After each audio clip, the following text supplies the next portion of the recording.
Radio Fernel, la radio qui vous donne des ailes. Bonjour à toutes et à tous. Bienvenue dans notre podcast consacré aux bonnes pratiques numériques. Voici le dernier épisode où vous retrouverez quelques conseils à suivre pour avoir une bonne conduite sur Internet et les réseaux. Avec nous, pour en parler, Mathias et Malik. Je m'appelle Malcolm et on commence avec 2 questions simples. Pourquoi faut-il être prudent sur Internet et quels sont les dangers ? Il faut être prudent sur Internet parce qu'il y a parfois des gens mal intentionnés. On peut aussi se rendre sur des sites malveillants qui en veulent à ton identité, ta réputation ou à ton argent. Il existe plusieurs dangers possibles. D'abord, l'usurpation d'identité. Tu es victime d'arnaques, on te vole tes données personnelles ou bancaires pour te voler de l'argent. Ensuite, le cyberharcèlement. Tu es victime d'insultes, de menaces ou de moqueries en ligne. On peut aussi tomber sur des sujets dérangeants ou choquants. De la pornographie, des photos ou vidéos violentes ou bien des discours haineux ou extrémistes. Attention également à la dépendance aux écrans. On peut être victime d'une utilisation excessive d'Internet avec des possibles conséquences sur la santé.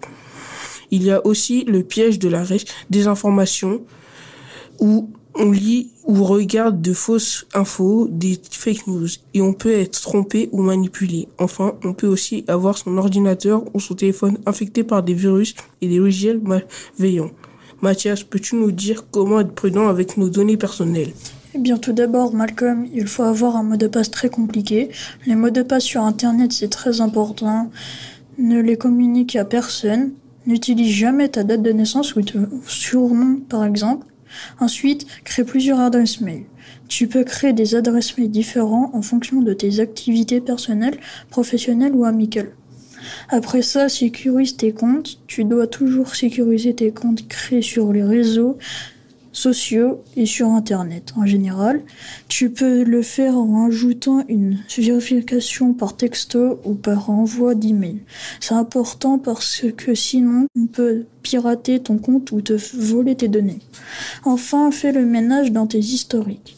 Efface régulièrement tes historiques de navigation et pense à utiliser la navigation privée si tu utilises un ordinateur qui n'est pas le tien. Merci Mathias. Malik, peux-tu nous donner des conseils sur la publication d'informations ? Alors, pour être prudent sur Internet, Malcolm, je peux éviter de publier des photos et vidéos gênantes de ma famille, de mes amis ou de moi-même. Parce qu'une fois diffusées, ces images peuvent être utilisées de manière incontrôlable.